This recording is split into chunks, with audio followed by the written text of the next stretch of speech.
नमस्कार, केपी खबरको सत्य खोजमा यहाँ सबैलाई स्वागत गर्दछु। म प्रेम चन्द्र। सधैँ चाहिँ आज पनि हामी एउटा सत्यको खोजी गर्ने प्रयास गरेछौं र त्यो सत्य संघीयताको सबभन्दा पृष्ठपोषक प्रदेश मध्य प्रदेशसँग सम्बन्धित छ।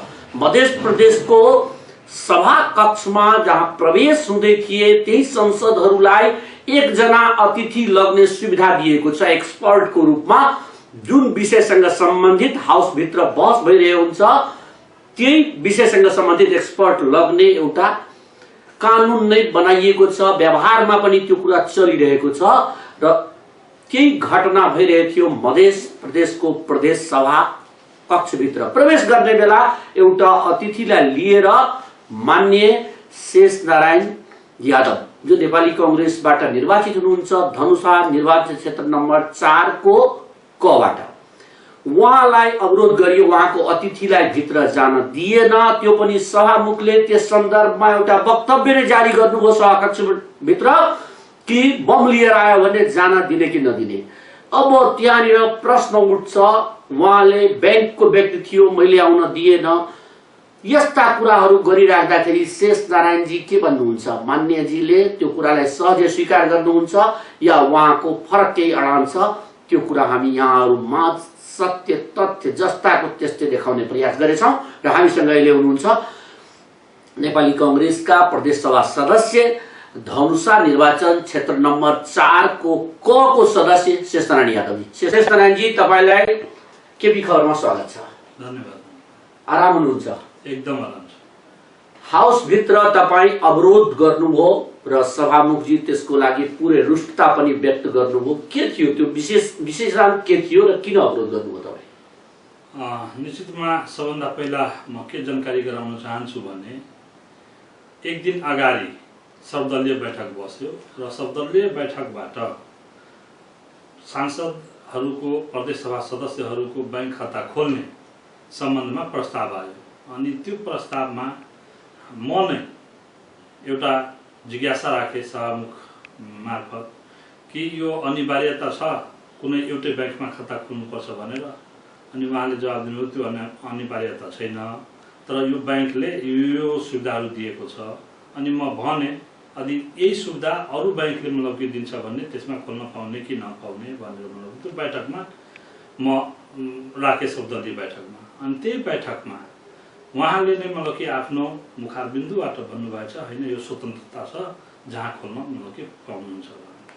तर उहाँले भित्र के डिजाइन गरेर एउटा एनएमबी बैंक छ उहाँसँगै मतलब कि छलफल गरेर आन्तरिक के मतलब कि छलफल केही लेनदेनमा सहमति भएको हुन सक्छ त्यस्तो भन्न मिल्छ? त्यस्तो छैन, मतलब कि लेनदेन त्यस्तो मतलब कि कुरा छैन। तर हुन्छ मतलब कि एनएमबी बैंकमा नै खोल्ने भनेर मतलब कि उहाँले एउटा मतलब कि बनाउनु के हैन सबै सांसदहरूको एनएमबी बैंकमा खोल्ने भनेर।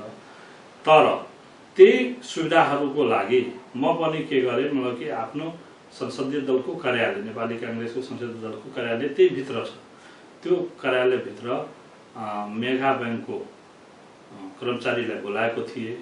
अनि उहाँसँग पनि मतलब कि हामी सबै सांसदहरू बसेर प्रदेश सभा सदस्यहरू बसेर के सुविधा छ यसमा के गर्न सक्छ त्यही छलफलको लागि हामी मतलब कि बोलाएको थिए। त्यतिखेर सभामुखजीको आदेशानुसार मर्यादा पालकहरूले गेटबाट छिर्न दिनु भएन। अनि सोधा यहाँलाई छिर्न दिएन कि यहाँको अतिथिलाई? त्यो मेरो अतिथिलाई जुन बैंकको मान्छेलाई मैले बोलाएको थिएँ उहाँलाई छिर्न मतलब कि दिएन। अनि म प्रश्न गरेँ कसको आदेशमा र किन छिर्न दिनु भइरहेको छैन भनेर मलाई सोद्धाखेरि सभामुखको आदेश छ कुनै मतलब कि एनएमबी बैंक बाहेक अरू कुनै बैंकलाई मतलब कि नछिर्न दिने भनेर मतलब कि आदेश छ भनेर भन्नुभयो। यो अहिले 21औं सदीमा जहाँ पुरै विकसित भइरहेछ, तपाईहरु जनताको निर्वाचित प्रतिनिधि हुनुहुन्छ, त्यो ठाउँमा सभामुखजीले एउटा पार्टिकुलर बैंकलाई प्रवेश गराउने र अर्को बैंकका एक्सपर्टहरूलाई जान नदिने यो केही न केही त सेटिङ जस्तो लाग्छ नि मानिले के भन्नुहुन्छ यहाँ होइन सेटिङ त यसमा मतलब के छैन तर उहाँको मनसाय थियो कि मतलब कि एनएमबी ब्याङ्कमा खोल्ने के कानुन संसदीय कानुन कस्तो छ कि सबै सांसदहरूको खाता एउटै ब्याङ्कमा खोल्नु पर्ने कि आफ्नो इच्छाको ब्याङ्कमा जान पाउँछ के यही कुरा म अगाडि नै भनिसकेँ कि बैठकैमा स्वतन्त्र रूपले मतलब कि भनिसक्नु भएको छ तर त्यहाँ मतलब कि एउटा ब्याङ्कको मान्छेभित्र छिर्न दिने र अर्को ब्याङ्कको मान्छेलाई जुन आफ्नो संसदीय दलको कार्यालयमा त्यो जान्नको लागि सांसदहरूले नेपाली काङ्ग्रेसका सांसदहरूले जुन जानकारी प्राप्त गर्नको लागि जो ब्याङ्कले त्यो छिर्न दिएन अनि नछिर्न दिएपछि हामीहरू मतलब कि नेपाली काङ्ग्रेसका सम्पूर्ण सांसदहरू मतलब कि संसदीय दलको कार्यालयमा बसेर यो त अतिथिलाई सांसदले संसदीय दलको कार्यालयमा हामी त प्रदेश सभाको हलमा त लगिरहेको थिएन तर संसदीय दलको कार्यालयमा लाग्दाखेरि नआउन दिने यो एकदमै तनासाई प्रवृत्ति जस्तो मतलब कि हामीहरूलाई लाग्यो अनि त्यही क्रममा हामीहरू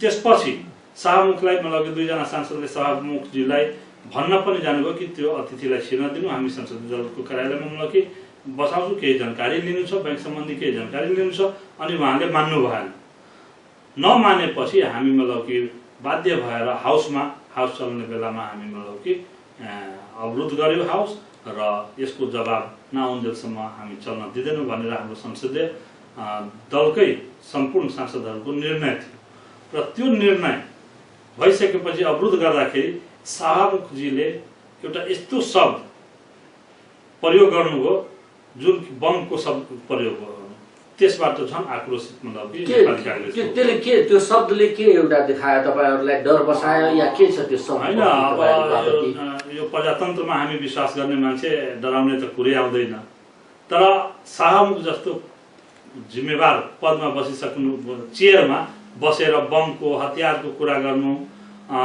गैर कानुनी व्यक्ति अलि त्यस्तै मतलब कि अपराधी व्यक्ति रहेछ भन्ने त कानुन छ त्यसमा त्यो कानुन अनुसार त्यही मतलब कि प्रहरी पनि थियो त्यहाँ समात्न लाउँथ्यो तर त्यो ब्याङ्कको मान्छे हतियार लिएर बम लिएर त जाँदैन तर सभामुखजीले मतलब कि यो बमको कुरा जुन निकाल्नु भयो त्यो एकदमै आपत्तिजनक कुरा उहाँले निकाल्नु भयो पछि हामी सहमतिमा गएपछि सबै मतलब कि कुरा मिल्यो र यही भयो कि होइन स्वतन्त्र जुन ब्याङ्कमा खाता खोल्नु छ भनेर अनि नेपाली काङ्ग्रेसको केही सांसदहरूले अर्को ब्याङ्कमा खोल्नुभयो जनमतको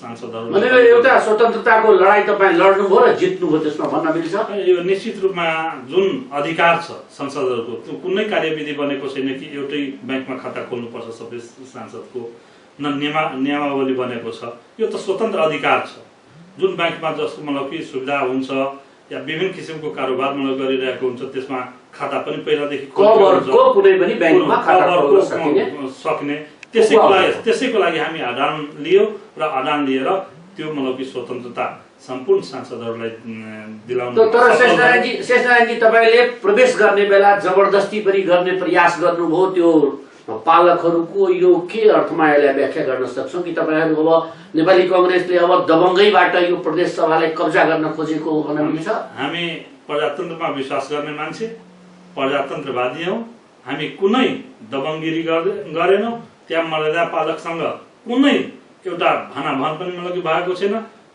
खाली म जिज्ञासा राखे यो नजान दिनुको कारण के हो भनेर त्यति मात्रै हो त्यो कुनै किसिमको दबंगिरी मतलब कि हामी अनि तपाईहरु हाउसमा त्यसरी जुन प्रवेश प्रक्रियामा अवरोध गर्नुभयो त्यसको लागि सभामुखजीले म सदस्यता समेत खारिज गर्न सक्ने अधिकार राख्छु भन्नुभएछ यसको उत्तर यहाँले के दिनुहुन्छ यहाँको पार्टीले के दिन्छ यसको यो अब सदस्यता समेत त्यो प्रक्रिया छ कुन क्रियाकलाप गरेको छ त्यो क्रियाकलापमा भर पर्छ हामी त आफ्नो सांसदहरूको लागि त्यो प्रदेश सभा सांसदहरूको अधिकारको लागि मतलब कि संघर्ष गरेको हो सदन अवरोध गरेको हो नेपाली कांग्रेसले यो कुनै मतलब कि के भन्छ गलत प्रवृत्ति मतलब कि देखाएको छैन अब यसमा सभामुखजीले मतलब कि सदस्यता खारिज गरिदिनुहुन्छ भनेर यो त मतलब कि एउटा हास्यास्पद कुरा नै हुन्छ यो कुनै म अपराध गरेको छैन कुनै किसिमको मतलब कि संसदीय जुन नियमावली छ त्यसको मतलब कि विरुद्ध गएको छैन जुन राइट थियो संसदहरूको राइट नेपाली कांग्रेसको संसदीय संसदहरूको जुन राइट थियो त्यो राइट अनुसार हामी काम गरेका धन्यवाद। धन्यवाद।